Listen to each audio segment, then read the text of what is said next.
pa sa market.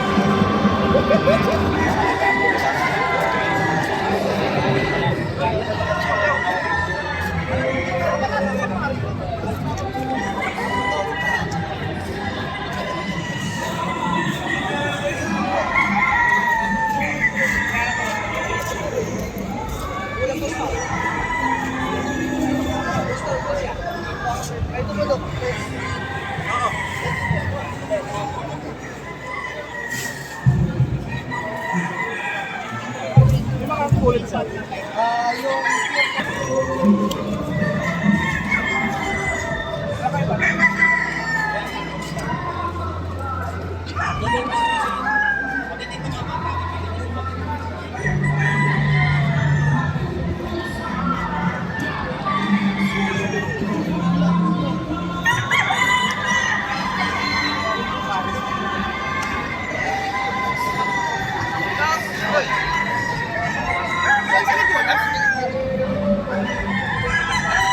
Excuse me.